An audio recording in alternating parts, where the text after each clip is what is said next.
আসসালামু আলাইকুম।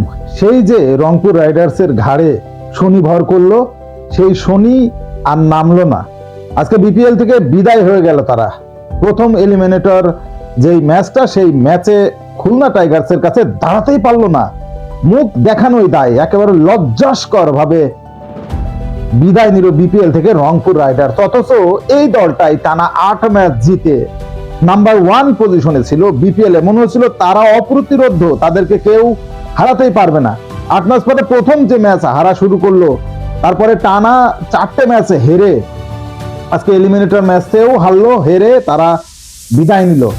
অনেক দামি দামি নাম ছিল আজকে, তারা উড়িয়ে এনেছিল এলিমিনেটর ম্যাচ খেলার জন্য, কারণ তারা বুঝতে পারছিল যে আসলে তাদের দলের ব্যালেন্সটা মনে হয় কমে গেছে। এই কারণে বিদেশ থেকে অ্যান্ড্রু রাসেলের মতো প্লেয়ার তাকে উড়িয়ে আনা হলো, জেমস ভিন্সের মতো প্লেয়ারকে উড়িয়ে আনা হলো, টিম ডেভিডের মতো প্লেয়ারকে উড়িয়ে আনা হলো, কিচ্ছু হলো না। আসলে তাদেরকে দোষও দেওয়া যায় না। হঠাৎ করে এক জায়গা থেকে উড়ে এসে একটা ম্যাচ খেলে দেবে, আসলে এমনটা হয় না। মাঠের পরিস্থিতি, ক্রিজের পরিস্থিতি বোঝার দরকার। একেবারে বিচ্ছিরি বাজে পারফরমেন্স করলো আজকে রংপুর রাইডার্স। টসে জয়লাভ করে প্রথমে ব্যাটিংটা নিল তারা। একেবারে শুরু থেকেই শুধু আসা যাওয়াই ছিল, জেমস ভিন্সের 1 রানে আউট হওয়া দিয়ে শুরু। একের পর এক সৌম্য সরকার একেবারে ডাক, একটা রানও করতে পারেনি। সাইফ করেছে 4, কেউই আসলে দাঁড়াতে পারেনি। সাইফুদ্দিন করেছে 8। প্রথম পাওয়ার প্লেতে মাত্র 19 রানে 5 উইকেট খুইয়ে বসে রংপুর। তখনই বোঝা হয়ে গিয়েছিল যে আসলে আজকে রংপুর রাইডার্সের দিন নয়। আজকে যে কি হবে, একমাত্র অ্যান্ড্রু রাসেল ম্যাজিকের অপেক্ষায় ছিল রংপুর রাইডার্সের ভক্তরা। কারণ রাসেল এমন একজন মানুষ, যে কোনো সময়ে, যে কোনো মাঠে, যে কোনো পজিশনে সে কিন্তু ম্যাচের চিত্র বদলে দিতে পারে। কিন্তু সেই রাসেলও আজকে ব্যর্থ। খুঁড়িয়ে খুঁড়িয়ে হেঁটে কোনো রকমে সে 4টে রান করেছে 9টা বল খেলে। অর্থাৎ এই সিরিজে রান করাটা কতটা টাফ ছিল সেটা রাসেল বুঝতে পেরেছিল। ক্যাপ্টেন নুরুল হাসান চেষ্টা করেছে, কিন্তু তার 23 রানও আসলে খুব বেশি দূর নিয়ে যেতে পারেনি রংপুর রাইডার্সকে। একেবারে শেষের দিকে আকিব 18 বলে 32 যদি আজ না করতো, হয়তো 85 পেরোতে পারতো না রংপুর রাইডার্স। একটা পর্যায়ে 12.3 ওভারে 9 উইকেট হারিয়ে ফেলে 52 রানের রংপুর।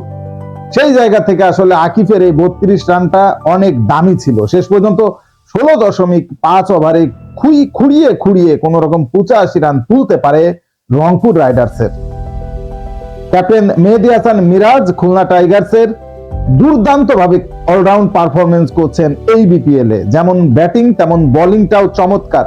আজকে কিন্তু নাসুম এবং মিরাজের বোলিং বিষয় একেবারে বিষাক্ত হয়ে উঠলো রংপুর রাইডার্সের ব্যাটাররা। কোনো ভাষাই যেন দিতে পারলো না এই দুই স্পিনারের বিরুদ্ধে। দুজনেই 3-3, 6টা করে উইকেট নিয়েছে।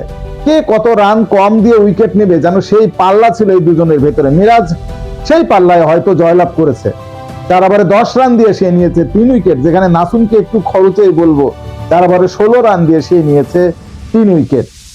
আসলে 86 রানের এই ছোট্ট একটা টার্গেটে যখন ব্যাট করতে নামে খুলনা টাইগার্স, মেহেদী মিরাজ যখন 0 রানে আউট হয়, তখন একটু নড়েচড়ে বসছিল দর্শকরা যে কি হয়, একটা ক্লোজিং ম্যাচ মনে হয় হবে।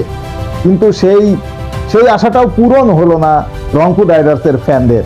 নাইম শেখ দুর্দান্ত ছন্দে আছেন এই বিপিএল এ। আজকেও অসাধারণ একটা ইনিংস খেলেছে। 33 বলে 48 রানের অনবদ্য নট আউট একটা ইনিংস খেলেছে আজকে নাইম শেখ।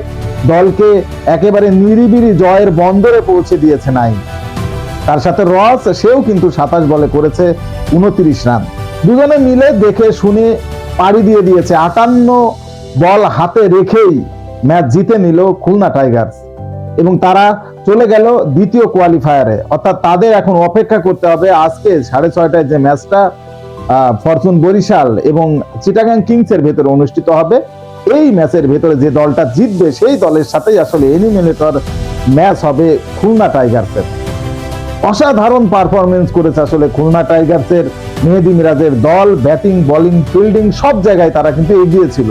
তারাও তো বিদেশি প্লেয়ার এনেছে, হেটমায়ার্স এবং হোল্ডারকে তারা ছিনিয়ে এনেছে সুদূর ওয়েস্ট ইন্ডিজ থেকে।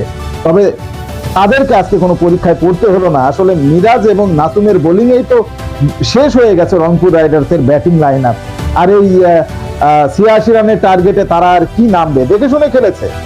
এমন একটা অবস্থা, রংপুর রাইডার যখন ব্যাটিং করলো তখন যেন ছিল বোলিং ক্রিজ, আর খুলনা যখন ব্যাটিং করলো তখন যেন হয়ে গেল ব্যাটিং ক্রিজ। খুলনার জন্য শুভকামনা। খুলনার ব্যাটিং কেমন লেগেছে কমেন্টসে জানান।